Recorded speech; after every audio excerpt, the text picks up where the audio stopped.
ఇజ్రాయెల్కి America support చేస్తూ ఉంది, ఇరాన్కు Russia China support చేస్తూ ఉన్నాయి, రష్యా చైనా ఆయుధాలు కూడా ఇస్తూ ఉన్నాయి ఇరాన్కు. ఇప్పుడు ఈ సీన్లోకి ఉత్తర కొరియా వచ్చినట్టుగా సమాచారం. ఒకవేళ ఇరాన్కి కిమ్ సపోర్ట్ చేస్తే ఏంటి పరిస్థితి? యుద్ధం మరింత విస్తరిస్తుందా? ఏదో మూడో ఇప్పుడు కిమ్ అనేది that is not a necessary అండి. Kim is unnecessary in international this issue. Only China Russia is the for most important. ఎందుకంటే ఇప్పుడు ఇజ్రాయెల్ వెనకాల మనకు కనిపించేది అమెరికా డైరెక్ట్గా కనిపిస్తుంది.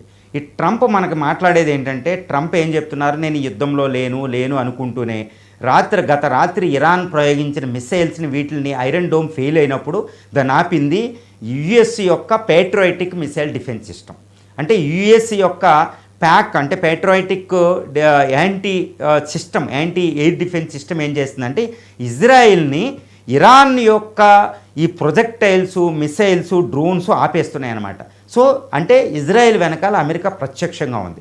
అదేవిధంగా ఇక్కడ ఇంకోటి గమనించవలసింది ఏంటంటే చైనా నిన్న గత రాత్రి ఏం చేసిందంటే, నిన్న ఈ ఇరాన్ మీద జరిగిన అటాక్ అంతర్జాతీయ చట్టాలకు విరుద్ధం, ఇరాన్ యొక్క దేశ సమగ్రతని అది ఉల్లంఘించినట్టే, ఇది రెడ్ లైను, ఇజ్రాయెల్ చేసిన తప్పని ఇరాన్ వెనకాల మద్దతు తెలిపేసింది.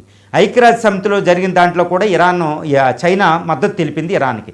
రష్యా కూడా ఆల్మోస్ట్ మద్దతు తెలిపినట్టే. అంటే ఏంటి, ఇటు పక్క ఇజ్రాయెల్ వెనకాల అమెరికా, అదేవిధంగా ఈ ఇరాన్ వెనక ఏముంది, చైనా రష్యాలు ఉన్నాయనేది మనకు అర్థమవుతుంది. దీనికి ఇంకొక ఎవిడెన్స్ ఏంటంటే, పెట్రియాటిక్ మిసైల్ సిస్టమ్ ఇజ్రాయెల్ని ఎలా కాపాడుతుందో ఇరాన్ గగనతలాన్ని కూడా చైనా రష్యా ఆయుధాలు కాపాడుతున్నాయనేది క్వశ్చన్. ఎందుకు ఇక్కడ ఏంటంటే, ఇరాన్ ఏంటంటే అదేవిధంగా గ్లోబల్ టైమ్ చైనా కూడా ఏం క్లెయిమ్ చేస్తున్నాయి, 2 F-35 ఫైటర్స్ని మేము కూల్చామని ఇరాన్ చెప్తుంది. అంటే ఏంటి, చైనా రష్యా ఆయుధాలు లేకుండా ఇది జరిగే ప్రసక్తి లేనే లేదు అని చెప్పవచ్చు. ఇక కిమ్ జాంగ్ విషయానికి వస్తే, కిమ్ జాంగ్ ఏంటంటే ఎట్టి పరిస్థితుల్లో ఇరాన్కే సపోర్ట్ చేస్తారు మీరు అడిగినట్టు. ఎందుకు, ఈ రష్యా చైనాలు ఇరాన్ వైపు ఉన్నాయి కాబట్టి వాటి వెనకాల ఉండే కిమ్ జాంగ్ ఉన్ని ఇక్కడ సపోర్ట్ చేస్తాడు.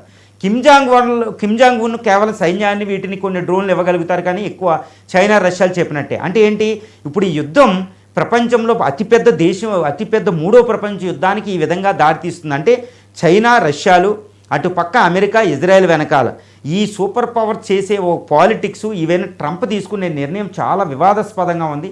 దీనివల్ల చైనా రష్యాలు కూడా ఈ యుద్ధానికి ఇష్టం లేకపోయినా ఇరాన్ వెనకాల రావాల్సిన పరిస్థితి గోచరిస్తుంది. ఆయన వెనకాల, ఈ దేశాల వెనకాల కిమ్ జాంగ్ ఉన్ వస్తాడు. సో కిమ్ జాంగ్ ఉన్ చాలా డేంజరస్. అతను వచ్చాడంటే కొంచెం ప్రమాదంగా పిచ్చిగా వ్యవహరించడం వల్ల అంతర్జాతీయ సంబంధాలు ఇంకా పిచ్చిగా తయారైపోతుంది అనమాట. అంటే Israel Kim Jong Un enter అయ్యారనుకోండి, అది చాలా ఇటు సోకాల్డ్ జియోనిస్ట్ నేషన్, ఇది సోకాల్డ్ రోగ్ నేషన్, ఈ రెండు ఫైట్ చేసినాయి అంటే అది చాలా ప్రమాదంగా ఈ ఏరియా తయారవుతుంది.